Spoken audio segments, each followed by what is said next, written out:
hegemonic power is about, it's so powerful that we don't even recognize its power. And we don't really have a moment to question it. And so what Seeds is about is actually having a space to think about, are there different stories that can be told about groups of people?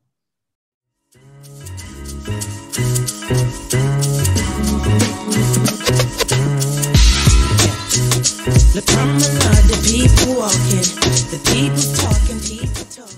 Patricia Hill Collins' work on the politics of empowerment, a nice model for thinking about how we do empowering work. I think it is a very good paradigm, the domains that she has explained, because this is related with our like real life.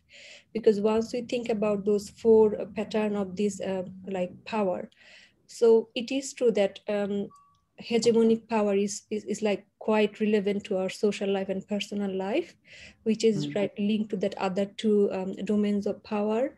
So they are like, I mean, hegemonic power is like justifying the other domains of power, and we are like bound to follow these things, and there's like less space to talk or like raise up my own like thinking that I want that, or I want to be like society to be like this kind of social justice that I want, like a immigrant, or probably like a people who are, we are coming from outside. So this is quite relevant to our culture. Yeah.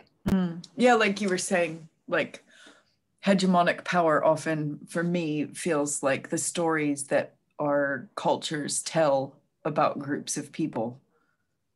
Like you were saying, there are cultural stories told about how women should behave. Yeah. For Seeds project, thinking about the stories that are told about what drug use is. And hegemonic power is about, it's so powerful that we don't even recognize its power. And we don't really have a moment to question it.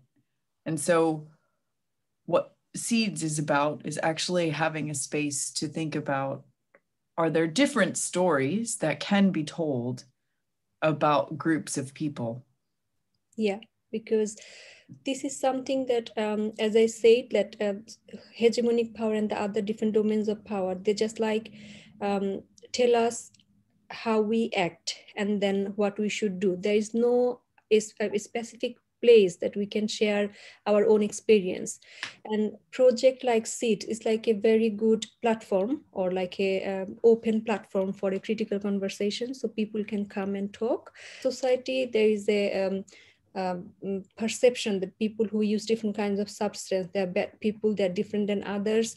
And project like this, that can, it can like a platform for an open conversation. People can come, people can talk. And I do believe like with an open mind, if we talk to each other, it can make a big difference. Because, and I think what you're also connecting with is these ideas of critical pedagogy. Yeah. Like raising people's critical consciousness. Yeah. And connecting not just with information, but with the stories that other people tell and have learned in their own lives, and then reflecting on that together to open up a space to hear different perspectives and understand different stories on these things that we've been told that are supposed to act in one way, and maybe that's not actually the whole picture. On critical pedagogy said, like it could be like a combined learning. It's not only one person is telling and other person is listening. So it's this like a space that everyone can learn from each other. And this, as I said, like is not that I have to be follow a specific curriculum to be to like gain the knowledge. It could be like a open space that everyone can share, and I can share from my colleague, or I can share from my, learn from my teachers or my friends, and in other ways my teacher and the people who are in the position in power, they can also learn from the people who are making the rules for them. Yeah, I think that, that's a really good point, and part of where critical pedagogy comes from, and the pedagogy of the oppressed, which is that, people who experience dehumanizing systems understand them much better and therefore have the power to help dismantle them and claim back power. And this is where I think critical pedagogy comes in really nicely with like really strong and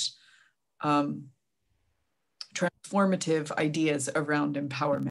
It's not just about me telling you to make a decision that may not be part of the way that you are able to do that, and instead shifting the environment so that it creates empowering environments for us.